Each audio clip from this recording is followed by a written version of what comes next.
पूरी दुनिया को कोरोना महामारी देने के बाद अब चीन खुद विक्टिम कार्ड खेल रहा है। चीन वुहान को अब एक मिसाल की तरह पेश कर रहा है।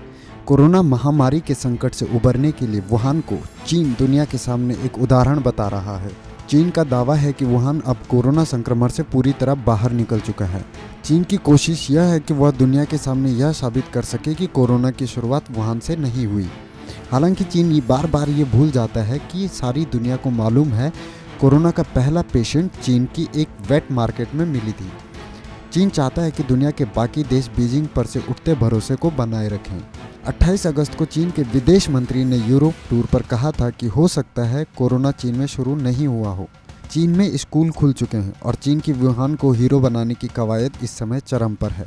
वुहान में फैन फेयर आयोजित किए जा रहे हैं, मल्टीनेशनल्स के प्रतिनिधियों को बुलाया जा रहा है। हाल ही में पैनासोनिक, नोकिया, डोव जैसी वैश्विक कंपनियों के आला अधिकारियों को वुहान का टूर कराया गया। मौके पर एक अधिकारी ने यह भी कहा कि दुनिया में ऐसे बहुत कम शहर हैं जहां आप बिना मास्क पहने इकट्ठा हो सकते हैं और काम कर सकते हैं। चीन का ये प्रचार इसलिए भी है क्योंकि चीन को यह समझ में आ गया है कि कोरोना ने उसकी साख पर पट्टा लगा दिया है। कोई देश अब चीन पर भरोसा नहीं करना चाहता। सिर्फ कोरोना ही नहीं, हांगकांग के नागरिकों पर कड़े नियंत्रण रखने को लेकर चीन अंतर्राष्ट्रीय आलोचना झेल रहा है। चीन का दावा है कि वह कोरोना की पहली वैक्सीन भी बनाएगा जो सच में काम करती हो। इस तरह से यह साबित होगा कि वुहान खुद भी एक विक्टिम है। लेकिन इन सभी प्रचार के बावजूद अब भी वुहान के लोग खुद डर में जी रहे हैं कि कहीं दोबारा कोरोना संक्रमण न फैल जाए।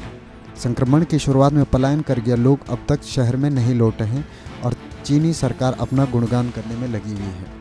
आपकी इस विषय पे क्या राय है, कमेंट सेक्शन में ज़रूर बताएं और इसी तरह की अन्य खबरों को देखने के लिए सब्सक्राइब करें TV9 भारतवर्ष।